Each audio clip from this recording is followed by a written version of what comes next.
जेके media. तो इस समय का बड़ा बर्निंग इशू यही है कि जो युवा, जो एस्पायरेंट्स जिन्होंने उम्मीद लगाई थी, जिस तरह से नायब तहसीलदार की पोस्टें निकली, तो एक उम्मीद की किरण बनी कि नहीं, हम जो युवा अनएम्प्लॉयमेंट का सामना कर रहे हैं उससे हमें राहत मिलेगी। लेकिन एक बार फिर से यहां युवाओं के साथ, एस्पायरेंट्स के साथ डिस्क्रिमिनेशन होता नजर आ रहा है। जी हां, आप सही सुन रहे हैं। अगर आपको उर्दू नहीं आती है तो आप नायब तहसीलदार नहीं बन सकते। ये नई बैरिकेडिंग जो है वो अब देखने को मिल रही है, जो कि एक चिंता का विषय है।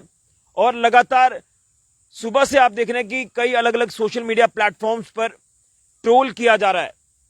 वो इसीलिए कि आखिर युवा जाएं तो जाएं कहां, एस्पायरेंट्स जाएं तो जाएं कहां। जब भी कोई उम्मीद की किरण बनती है तो उसमें कहीं ना कुछ मुश्किलातें आ जाती हैं। यूं कहें तो भेदभाव जो है वो युवाओं के साथ देखने को मिल जाता है। इससे पहले भी कई बार ऐसे मामले जब सामने आए हैं तो युवाओं ने कहीं ना कहीं डिस्क्रिमिनेशन का, एस्पायरेंट्स ने डिस्क्रिमिनेशन का सामना किया है। लेकिन उर्दू को कंपलसरी कर दिया है। अगर आप नायब तहसीलदार के लिए जो है वो आप इस पोस्ट के लिए आगे जाते हैं तो आपके लिए ये कंपलसरी है कि आपको उर्दू आनी चाहिए। इसी के ऊपर आज हम चर्चा करेंगे। हमारे साथ मौजूद है संदीप सिंह संब्याल जी, सांबा से हैं और ये राजनीति से भी जुड़े हैं। इसी के साथ युवाओं को लेकर भी लगातार ये बात करते हैं। एस्पायरेंट्स की बातों को भी आगे प्रशासन तक, सरकारों तक पहुंचाने की कोशिश करते हैं। तो इनसे जानने की कोशिश करते हैं कि एक और तोहफा जो है वो युवाओं को मिला है, एस्पायरेंट्स को मिला है। क्या कहेंगे संदीप जी? उर्दू अब आती है आपको तो आप नायब तहसीलदार के पद के लिए जो वो एलिजिबल होंगे, अदरवाइज नहीं होंगे। क्या कहेंगे? ये जो मैंडेटरी कर दिया गया, उर्दू आएगी तो आप इस पोस्ट के लिए अप्लाई कर सकते हैं, अदरवाइज नहीं कर सकते।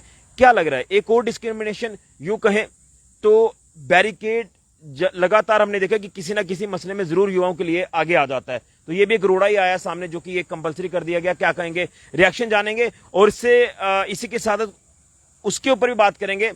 जब इस तरह के नोटिफिकेशन, इस तरह के जो पोस्टें निकलती हैं, पहले भी ऐसे ही डिस्क्रिमिनेशन युवाओं के साथ हुआ है। कहीं ना कहीं युवा दरबदर जरूर हुआ है, ये साफ तौर पर देखने को मिल रहा है। ऋषि भाई जी, पहले तो बड़ा बड़ा धन्यवाद है जेके मीडिया का। वो अक्सर युवाओं की और आम जनमानस की समस्याओं को समय समय पर उठा करके सरकार के कानों तक पहुंचाता है। मुझे उम्मीद है कि शायद जो अभी हम ये युवाओं का मुद्दा यहाँ पे चर्चा में ला रहे हैं, इसका भी तुरंत ही कोई हल निकलेगा। और उम्मीद है, क्योंकि माना जाता है कि सरकार जो है बड़ी सशक्त है। जब मैं सरकार बोलूँगा तो प्लीज़ आप ये समझें कि जो जम्मू कश्मीर के अंदर सरकार है, यूटी के अंदर, उसे हेड एलजी साहब ही कर रहे हैं। अच्छा करना उनके हाथ में है, अगर कोई कमी रह गई उसे दुरुस्त करना उनके हाथ में है। तो जब भी हम सरकार की बात करेंगे तो एलजी साहब जी को ध्यान में जरूर रखा जाए। तो मैं बात शुरू करता हूं कि ये जो जम्मू के युवाओं के साथ भेदभाव हो रहा है, हमें ऐसे ऑर्फन सा बना दिया गया है। और लगातार एक तो सबसे बड़ा भेदभाव ये भी है कि जितना भी एजुकेटेड नौजवान है, पिछले 10-12 सालों से कोई भी टीचर की पोस्ट नहीं निकली है और लोग वेट कर रहे हैं। बड़े सारे ओवरेज हो चुके हैं, दर बदर की ठोकरें खा रहे हैं। विशेष करके हमारी जो बहनें जो बीएड करती हैं, एमएड करती हैं, आजकल डिग्री पढ़ाई इसका कोई भी औचित्य नहीं रहा है। जो हिसाब चल रहा है, हमारे यहाँ पे अच्छे दौर चल रहे हैं, अच्छे दिन चल रहे हैं। रही बात जम्मू की, एक तरफ जब 2019 में 5 अगस्त को यहाँ जम्मू कश्मीर स्टेट को तोड़ के एक यूटी बना दिया लद्दाख, एक यहाँ पे विद लेजिस्लेचर यूटी बना दिया जम्मू एंड कश्मीर, तो ये दो भाइयों को सेपरेट कर दिया गया। देखिए, दूसरे भाई लद्दाख को मिनटों में समझ आ गई कि अगर हम इसी प्रकार से एक दूसरे पर लांछन लगाते रहेंगे, आपसी भेदभाव करते रहेंगे, तो हमारा जो मेन मुद्दा है, जीवन को चलाने के लिए और रोजगार चाहिए, जीवन को बचाने के लिए जमीन चाहिए, अपना पूरा वातावरण सुरक्षित चाहिए, उन्होंने ये डिसाइड किया। और वो लद्दाखियों ने मिल करके, ये नहीं देखा वो बुद्धिस्ट है, मुस्लिम है, मिल करके लड़ाई लड़ी बिना लेजिस्लेचर के। आज उनको वहां पे 85% से ज्यादा स्ट्रांग उनको लोकल रिक्रूटमेंट उधर मिल रही है। वहां पे इतना अच्छा डोमिसाइल लॉ उनको मिला है सोनम वांगचुक जी के प्रदर्शन के द्वारा। यानी सरकार के कानों तक उन्हें आवाज पहुंचाना आती है। और एक हम जम्मू वाले हैं, न जाने हमें कब समझ आएगी। हम अपने भाइयों की कमियां निकाल के दुश्मनी एक दूसरे पर ऐसे निकालते हैं, लेकिन जो मुद्दा है ना, ये मुद्दा है पॉलिसी का, और ये पॉलिसी में डिफेक्ट कब से आया मैं दुरुस्त कर देना चाहता हूं। 2002 में नोटिफिकेशन आई, तब सरकार किसी और की थी, एबीसी पार्टी की। तो तब 2009 में एग्जाम होता है नायब तहसीलदार का, डायरेक्ट रिक्रूटमेंट होती है, बड़ा अच्छा स्टेप था। लेकिन उर्दू तब कंपलसरी नहीं था, हमने भी उसमें हम अपीयर हुए हैं, हमने कोई उर्दू का टेस्ट नहीं दिया था और कोई नोटिफिकेशन में रूल नहीं था कि आपको उर्दू क्वालिफाई करना है, कंपलसरी ऐसा नहीं था। जकाजक इतनी अच्छी सरकारें आती हैं और जम्मू का मैंडेट भी एक पर्टिकुलर पार्टी को चला जाता है। कहा जाता है कि अगर जम्मू का कोई विकल्प है, अगर कश्मीरियों के साथ लोहा लेना है तो एक विशेष दल को आप जिताइए, उनको एम्पावर कर दिया जाता है। और वो जा करके पाकिस्तान के नारे लगाने वालों का सरकार बना के 2015 में ये नोटिफिकेशन लाई थी कि यहाँ पे जब नायब तहसीलदार की रिक्रूटमेंट होगी तो यहाँ पे उर्दू कंपलसरी होगा, क्वालिफाइंग होगा, इतने मिनिमम मार्क्स लेना ही पड़ेंगे। आप स्वयं बताइए, कोई भी आम जनमानस बताए जिसने कभी भी उर्दू अपने जीवन में देखा ना हो, सुना ना हो और उससे कोई उसका राबता ना हो, वो आगे जाके उसमें एग्जाम को क्वालिफाई कैसे कर सकता है? उसमें ऐसे लिखना होता है, उसमें ग्रामेटिकल बताना होता है और उसमें ट्रांसलेशन भी होती है उर्दू में। इंग्लिश में दिया होगा you have to translated into that, आपको उर्दू में करना है, इंग्लिश से उर्दू। तो यहां इतना डिस्क्रिमिनेशन, वो भी हमारे जम्मू, सांबा, कठुआ, ठीक है, रियासी का बहुत सारा भाग है, उधमपुर का बड़ा सारा भाग है। मैं कहता हूं आखिरकार हम जम्मू वालों ने ऐसा क्या किसी का बिगाड़ा है? क्या हमने ये बड़ा पाप किया था किसी पर भरोसा करके, या फिर हमने भूल की? हमने सिर्फ भरोसा किया, पूछा नहीं भरोसे के बदले आप हमें क्या करके दोगे, पूछा ही नहीं।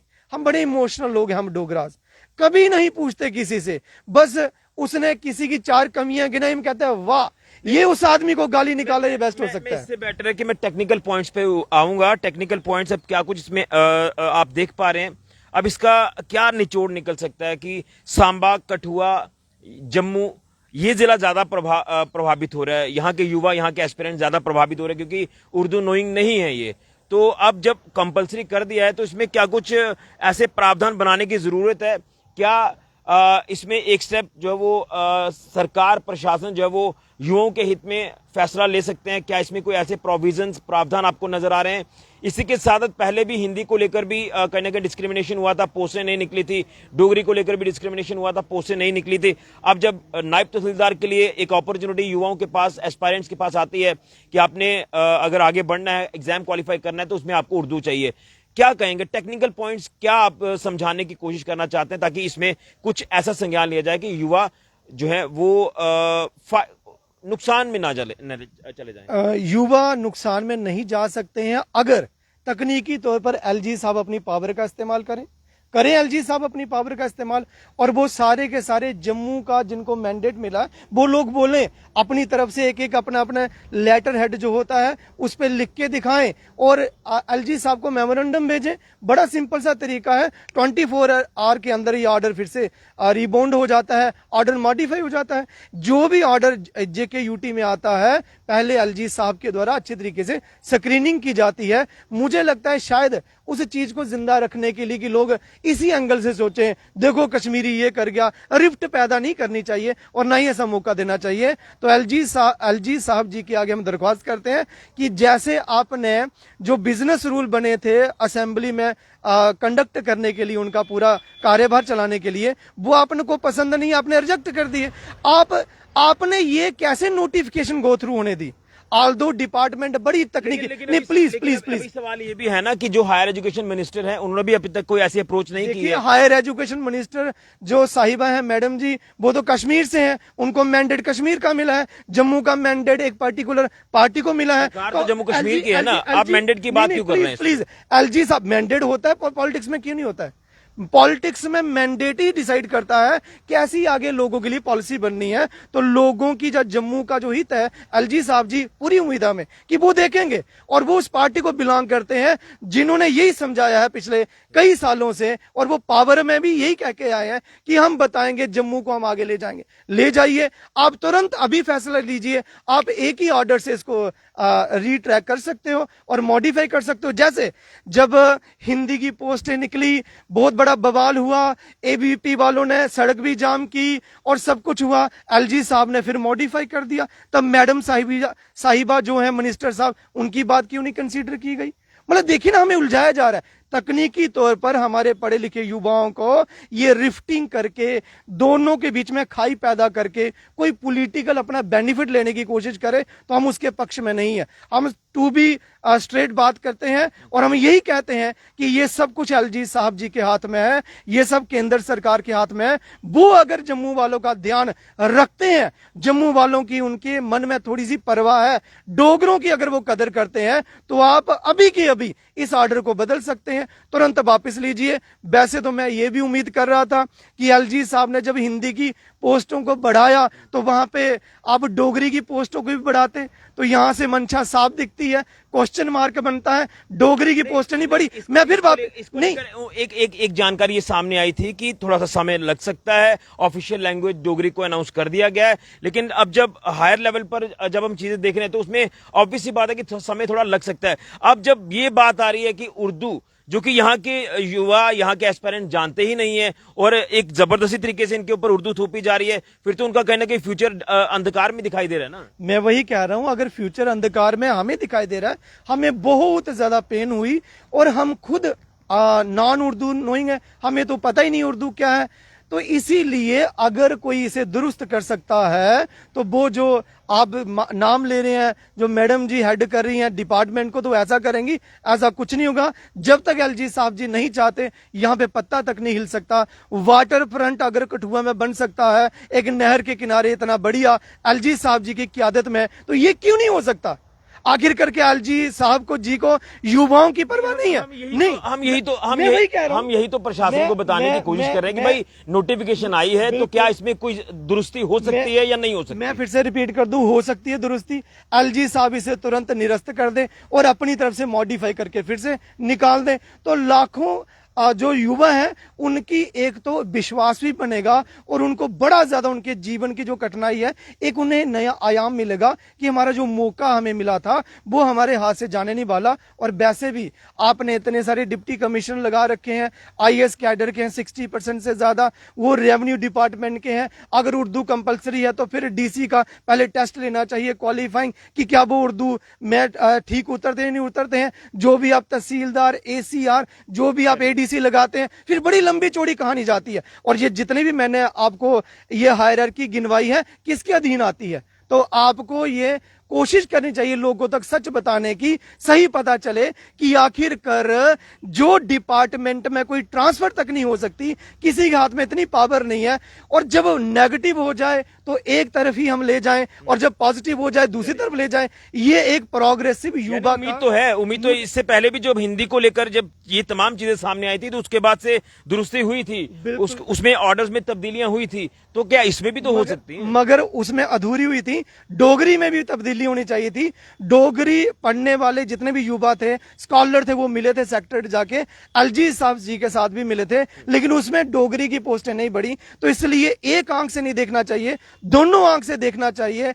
और मेरे ख्याल में तो बड़े दिल और दिमाग दोनों का इस्तेमाल करके हम लोगों की जो आशाएं हैं उन पर पानी नहीं फेरना चाहिए, वरना फिर क्या होता है, जैसी करनी वैसी भरनी। इसलिए हम यहाँ के राष्ट्रवादी लोग हैं, जम्मू के डोगरा, हमारे बारे में सोचना चाहिए। एलजी साहब आप ही कर सकते हैं और आप ही से उम्मीद है। आखिरकार ये मैसेज हम आप ही को पहुंचा रहे हैं। चलिए, बहुत धन्यवाद। तो संदीप सिंह जी ने अपनी बात रखी है कि इसमें एलजी प्रशासन जो है वो जो है एक तरीके से अगर इंटरवेन करे तो ये मसला हल हो सकता है, जो कि हमारे जम्मू, सांबा या कठुआ जिला की मैं ज्यादा तौर पर बात करूंगा, क्योंकि यहाँ के युवा, यहाँ के जो एस्पायरेंट्स हैं वो उर्दू नोइंग नहीं है।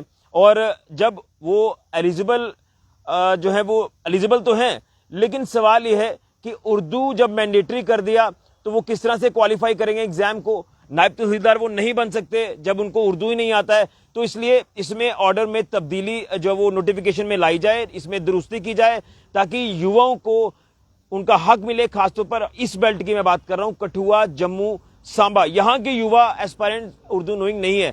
बाकी अलग अलग जो हमारे जिले हैं वहां के फिर भी युवा एस्पायरेंट्स उर्दू नोइंग हैं, वो जानते हैं, लेकिन यहाँ के लिए एक परेशानी है। इसलिए मैं ये कह रहा हूं कि हमारे जम्मू संभाग के जब युवाओं को कोई मौका मिलता है आगे बढ़ने का तो उसमें कहीं ना कहीं बैरिकेडिंग हो जाती है।